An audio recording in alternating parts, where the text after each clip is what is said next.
comment augmenter sa sensibilité à l'insuline. Vous savez que l'insuline est maintenant, si vous suivez mes vidéos sur vie augmentée, est la principale cause de l'accumulation de graisse autour de la taille. Donc si vous voulez maigrir, si vous voulez avoir une taille idéale, si vous voulez perdre du poids, avoir plus d'énergie, il faut augmenter votre sensibilité à l'insuline qui diminue aussi avec l'âge. Et donc pour cela, il faut mesurer votre sensibilité. Voilà, je vous ai parlé dans une précédente vidéo dont je mets le lien là au-dessus sur le monitoring de la glucose en continu. Ça ne coûte pas très cher et maintenant c'est abordable. On ne met plus sur la peau, c'est juste un patch qu'on met sous son bras. Eh bien, je vous indique maintenant comment augmenter votre sensibilité et donc diminuer les amas graisseux autour de votre taille qui créent de l'inflammation, qui créent des problèmes de maladies chroniques. Voilà, je vous donne ça tout de suite.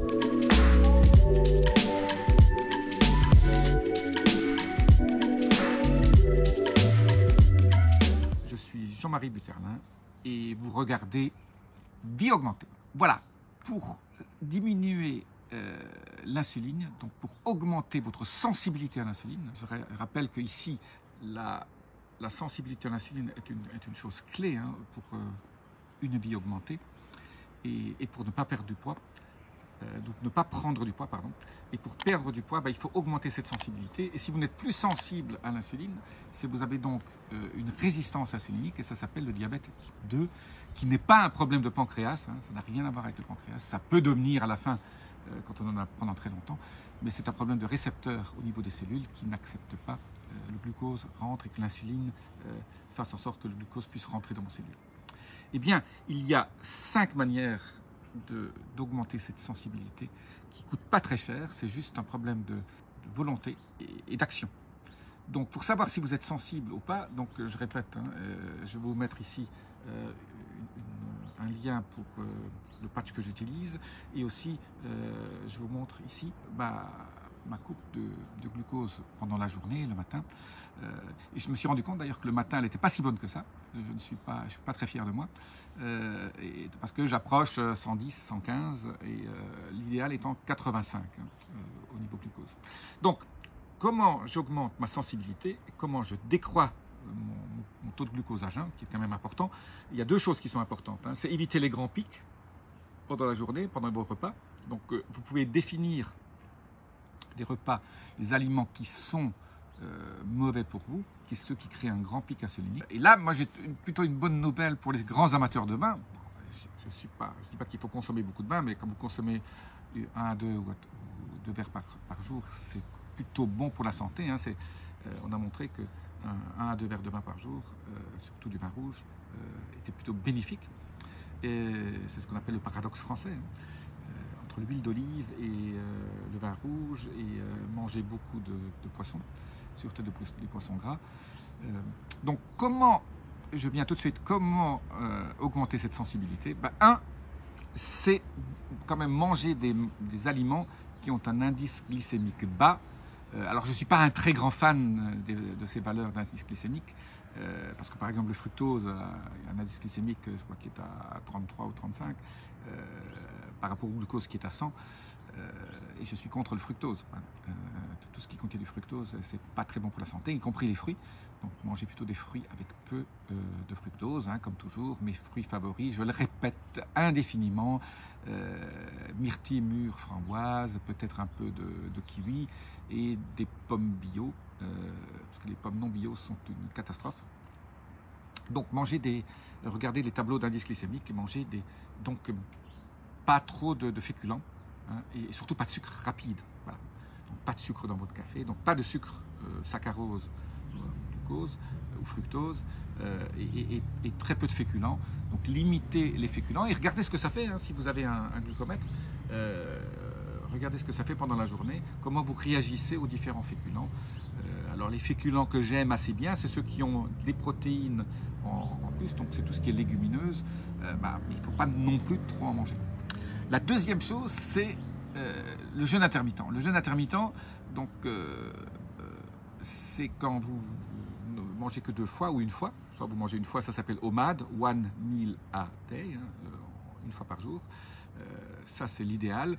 Mais pour ceux qui peuvent pas faire ça parce qu'ils n'ont pas encore, ils ne sont pas encore métaboliquement ultra flexibles, on mange 2 fois, on saute soit le petit déjeuner, soit le dîner, et on mange sur une période de 6 à 7 heures, donc pour avoir en gros 17 à 18 heures de jeûne intermittent. Et ça montre que ça augmente votre sensibilité à l'insuline.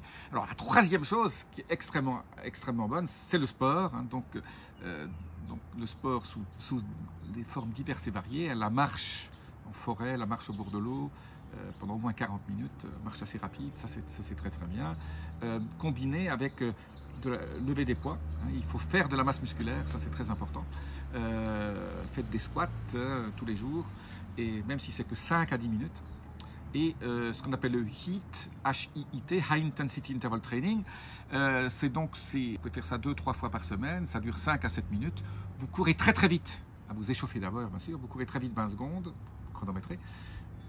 Vous reposez 40 secondes, vous courez 20 secondes, vous reposez 40 secondes. Donc vous faites comme ça 4-5 fois en 5 minutes, vous avez fait votre HIIT. Si vous avez un endroit où vous avez des escaliers, vous montez souvent. Voilà. Une autre façon de faire, c'est de les monter 4 à 4 très rapidement. Et si vous faites ça 4-5 fois par jour, ça c'est très très bon parce que vous envoyez ces coups à votre cœur là, qui font en sorte que il y a une hormèse, il y a un stress énorme qui fait que tout ça, bien sûr, si vous avez des problèmes cardiaques, à voir avec votre cardiologue. Mais ça, c'est ultra important pour augmenter votre sensibilité à l'insuline. Alors, le cortisol est une hormone, bien sûr. C'est l'hormone qui vous permet de faire en sorte que vous vous réveillez le matin, que vous soyez de nouveau en forme.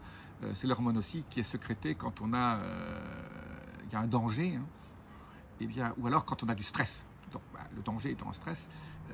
Donc s'il y a un stress apparent ou même un stress dans la tête, vous augmentez votre cortisol, et le taux de cortisol est bien sûr lié à l'augmentation de l'insuline. Donc chaque fois que vous avez un stress dans la journée, vous pouvez voir les petits pics. Ça aussi, en ayant le petit patch pour mesurer votre glycémie toute la journée, ça aide pas mal. Alors comment baisse-t-on le stress? Il y a plusieurs manières. La méditation, hein, méditez même 5, 10, 15 minutes 2 fois par jour. Voilà, vous faites juste le vide dans votre tête. La méditation pleine conscience, hein, c'est pas du zen, c'est pas des trucs bouddhistes. Vous reposez juste, vous faites une respiration lente. Une autre manière de déstresser très rapidement, c'est pendant 1 à 2 minutes, vous insufflez par le nez et vous comptez 4. Vous comptez 4 en gardant votre respiration, vous comptez 4 en expirant, et vous comptez 4 en étant calme. Après, 4, 4, 4, 4, hein, ça s'appelle le box breathing, hein, la respiration carrée. 4, 4, 4, 4, ça aide beaucoup. Alors vous pouvez aussi prendre de l'éleutérococcus, donc c'est un ginseng sibérien. Vous pouvez prendre l'ashwagandha, qui est plutôt une plante ayurvédique. Voilà. Des choses de ce style, la mélisse. Voilà, il faut déstresser, voilà, il faut méditer, il faut éliminer le stress de votre vie. Ça aide beaucoup. Alors derrière, au niveau 5, il y a quelques compléments qui aident beaucoup à rétablir de la sensibilité insulinique.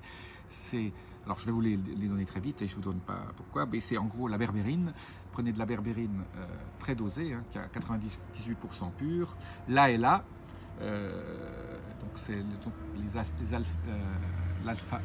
acides alpha-lipoïques, ça aide pas mal. Les oméga 3, moi je prends du krill, il y en a d'autres qui prennent du zucca. Voilà. Le krill c'est très bien parce que ça n'a pas de métaux lourds. La vitamine D, le magnésium, la cannelle, hein, ça aide beaucoup. Et aussi un fruit qui s'appelle l'amla, c'est une espèce de gooseberry des Indes, c'est une espèce de mûre des Indes, l'amla, A-M-L-A. Tapez ça sur Google. Voilà en gros des suppléments qui vous aident à rétablir la sensibilité insulinique. Voilà, donc vous avez 5 axes pour y travailler, et la seule manière de voir si ça marche, c'est bien sûr, c'est de voir au bout de quelques semaines que vous changez de régime. Moi je regarde même que si je prends un expresso le matin ou 2, la différence que ça fait. Voilà, quand je fais un sauna, qu'est-ce que ça fait? Quand je fais du sport, qu'est-ce que ça fait? Quand je prends un dessert, voilà, de temps en temps on est invité et au restaurant, on prend de temps en temps, hein, peut-être une fois par mois, un dessert légèrement sucré, bah, je vois que finalement, une des choses intéressantes, quand on prend un dessert de temps en temps, un peu de sucre, bah, voilà, le pic glycémique est très bas. Alors que si on en prend tout le temps, bah, ces pics glycémiques montent. Donc voilà, donc ça veut dire que vous, très très vite, votre corps les assimile. Surtout si vous mangez le dessert avec un autre repas. Si vous mangez du sucre en dehors des repas, bah, vous avez ce petit pic. Voilà, ben, je prends du zinc, par exemple, entre les repas. Et c'est un zinc sublingual qui a un tout petit peu... Il y a pas de glucose, ni de saccharose, ni de fructose, mais il y a un petit peu de stevia dedans pour le rendre un peu plus sucré. Eh bien, le simple fait que ce soit un petit peu de saveur sucrée, ben, ça envoie, les papilles gustatives envoient au pancréas en disant, voilà, dans 10 minutes environ, il faudra injecter de l'insuline. Et je vois voilà, mon taux de glucose qui fait un petit pic parce que je prends une petite tablette de zinc qui a un petit goût sucré. Voilà. Donc ça, je l'ai appris aussi. Donc maintenant, je prends plutôt mon zinc lié au repas et je vois que voilà, ça rentre dans le schéma classique parce que j'ai pas envie d'avoir ces pics d'insuline parce que ces pics d'insuline, après, surtout, voilà, fait en sorte que vous allez stocker des graisses autour de votre ventre surtout. Donc pour diminuer la graisse autour de votre ventre, voilà les 5 actions dont je vous ai parlé. Vous avez regardé Vie augmentée et je vous dis à très bientôt.